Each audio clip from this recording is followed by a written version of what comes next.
नमस्कार दोस्तों, स्वागत है आपका हमारे यूट्यूब चैनल स्टूडेंट चौपाल में। दोस्तों, आज हम इस वीडियो में जेल वार्डन और फायरमैन के जो अभी एग्ज़ाम हुए हैं 19 दिसंबर को, उसके सेकंड शिफ्ट के मैथ के पूरे क्वेश्चन सॉल्व कराएंगे। और तो अगर आपको मैथ का सॉल्यूशन देखना है तो हमारे साथ बने रहिए। और अगर आप अभी तक हमारे चैनल को सब्सक्राइब ना किए हो तो चैनल को सब्सक्राइब कर लीजिए। चलिए दोस्तों, शुरू करते हैं। आपको हम सोल्यूशन बताते हैं मैथ का पूरा। दोस्तों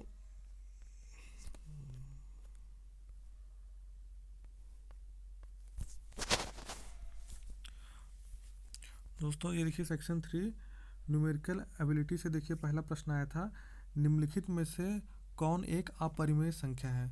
तो दोस्तों पहले आपको परिमेय संख्या जानना होगा। परिमेय संख्या उसे कहते हैं जिसे p बाई क्यू के फॉर्म में लिख सकते हैं। जिसे नहीं लिख सकते हैं उसे अपरिमेय संख्या कहते हैं। तो दोस्तों देखिए पहला ऑप्शन दिया हुआ है √12/√3। तो दोस्तों इसको सॉल्व करेंगे तो √4 आएगा।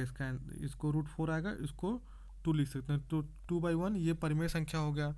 दूसरे ऑप्शन पे आते हैं, √4 को लिख सकते हैं, 2 लिख सकते हैं, √5 को लिख सकते हैं, 5 लिख सकते हैं, ये भी परिमेय संख्या हो गया।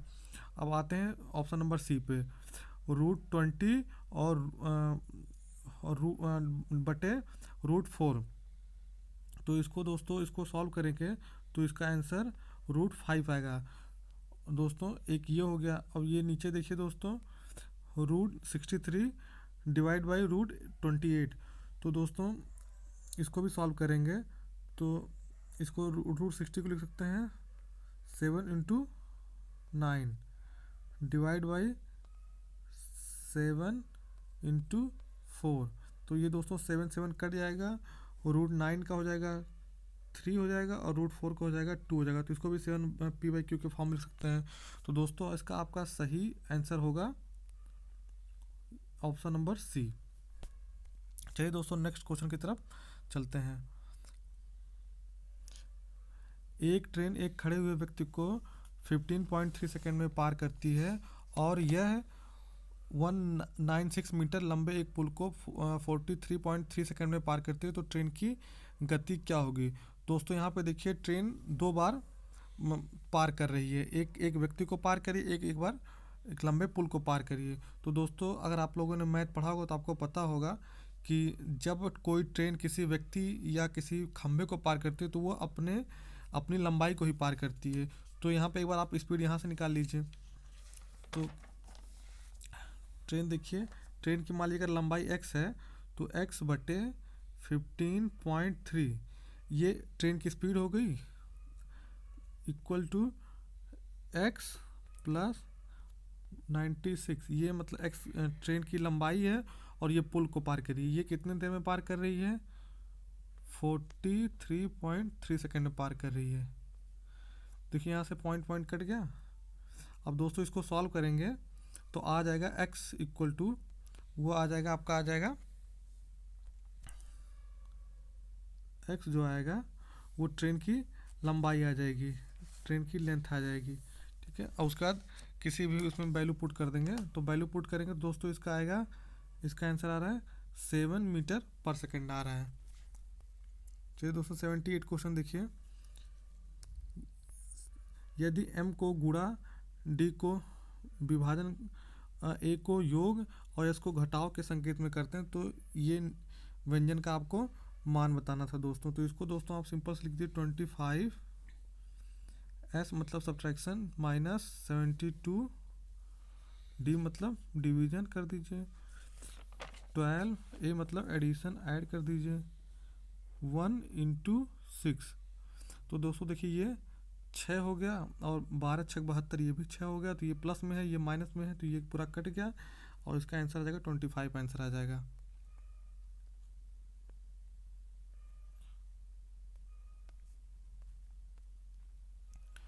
दोस्तों एक कक्षा के ए और बी 2 सेक्शन हैं जिनमें क्रम से 36 और 44 छात्र हैं। यदि सेक्शन ए के छात्रों का औसत 40 kg है और सेक्शन बी के छात्रों का 35 kg है तो एक साथ सेक्शन में कितने छात्र हैं। दोस्तों ये आप लोग क्वेश्चन पढ़ लीजिएगा। देखिए दोस्तों कह रहा है कि 2 सेक्शन है, सेक्शन ए है और सेक्शन बी है। तो एक में कह रहा है 36 स्टूडेंट, ये नंबर है, और ये एक में कह रहा है एवरेज वेट है, तो 36 है, उसमें एवरेज वेट 40 है। और सेक्शन बी में 44 स्टूडेंट हैं, उनका एवरेज वेट 35 है। तो दोस्तों पूछा कि दोनों सेक्शन को अगर मिला दिया जाए तो छात्रों का औसत भार क्या होगा। तो दोस्तों पहले आपको क्या करना है, इसका मल्टीप्लाई कर लीजिएगा, ठीक है, और इसका भी मल्टीप्लाई करके दोनों को जोड़ दीजिएगा, फिर 80 से भाग कर दीजिएगा। तो इसका दोस्तों आंसर आएगा, ऑप्शन नंबर बी होगा इसका सही है, 37.25 आएगा। चलिए दोस्तों नेक्स्ट क्वेश्चन की तरफ बढ़ते हैं। ये देखिए दोस्तों बहुत इजी क्वेश्चन आया था, इसमें दोस्तों एक्स की वैल्यू निकालनी थी, तो 0.004 बटे एक्स इक्वल टू 0.002 दिया हुआ था। तो दोस्तों अगर एक्स यहाँ पे देखिए इक्वल के एक्स को अगर उस साइड भेजेंगे तो ये डिवाइड हो जाएगा। तो दोस्तों इसको क्या करना है आपको, 0.0004 divide by 0.002 equal to x हो जाएगा। तो यहाँ देखिए दोस्तों, यहाँ पे 1 2 3 4, यहाँ पे आप एक दशमलव बढ़ा दीजिए, यहाँ पे एक जीरो बढ़ा दीजिए, दशमलव के बाद जीरो आप कितना भी जीरो बढ़ा सकते हैं। तो ये दशमलव कट गया, 4 अंक पे बराबर था, ये जीरो कट गया, ये जीरो कट गया, 4 एकम 4, 4 पंचे 20। तो दोस्तों एक्स की वैल्यू आ गई है, एक्स की वैल्यू आ गई 1/5, और दोस्तों इसका मान होता है 0.2। तो यहाँ पे भी दोस्तों ऑप्शन नंबर बी सही हो जाएगा। दोस्तों यहाँ पे आ गया कि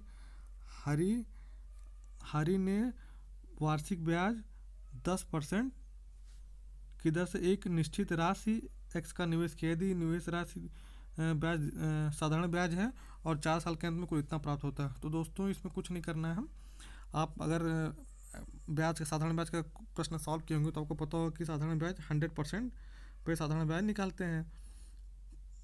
तो दोस्तों इसमें देखिए क्या कह रहा है कि 10% दर है 4 साल के लिए। तो दोस्तों 1 साल के लिए 10%, 4 साल के लिए कितना 40% हो गया, 4 साल के लिए 40% एक्स्ट्रा ये ब्याज हो गया। और पूछा टोटल अमाउंट यहाँ पे कुल प्राप्त हुआ है। तो साधारण जो पहले साधारण ब्याज था, जो मतलब अमाउंट था, अमाउंट 100% अमाउंट होता, और साधारण ब्याज 40% से जुड़ गया, तो कितना हो गया 140% हो गया। ये किसके बराबर है, 21,000 के बराबर है। तो दोस्तों यहाँ से आपको 100% की वैल्यू निकाल लेनी है। तो देखिए, तो 100% की वैल्यू निकालेंगे दोस्तों, ये आ जाएगा 21,000 बटे 140 इंटू 100। तो दोस्तों गुणा कर लीजिएगा, आप लोग सॉल्व कर लीजिएगा। ये इसका दोस्तों आंसर आएगा 15,000, इसका आंसर आएगा 15,000। चलिए दोस्तों ये देखिए, दो समरूप त्रिभुजों के क्षेत्रफल का अनुपात दोस्तों होता है उनकी तदनुरूपी भुजाओं के अनुपात के वर्ग के बराबर होता है। इसमें ऑप्शन नंबर बी सही होगा। ये दोस्तों इस सवाल में थोड़ा सा डाउट्स है, इसलिए मैं इसको नहीं बताऊँ, थोड़ा सा कन्फ्यूजन है। यहाँ देखिए दोस्तों, यदि दो संख्याओं का गुणनफल 864 है, उनका HCF 12 है, तो उनका LCM क्या होगा। तो दोस्तों LCM HCF में एक ही फार्मूला है, HCF into LCM equal to दोस्तों होता है first number into second number. दोस्तों मैं बोल दे रहा हूँ, आप लोग लिख लीजिएगा कि HCF गुणे LCM इक्वल टू होता है first number into second number. तो दोस्तों यहाँ पे देखिए, दो संख्या गुणनफल यानी कि first number into second number दिया हुआ है, इतना 864 दिया हुआ है, इक्वल टू LCM 12 दिया हुआ है, LCM पूछा हुआ है। तो ये देखिए दोस्तों, इक्वल किधर जाएगा तो डिवाइड हो जाएगा यहाँ से, तो 12 से डिवाइड हो जाएगा। दोस्तों इसको सॉल्व करेंगे तो इसका आंसर 72 आएगा।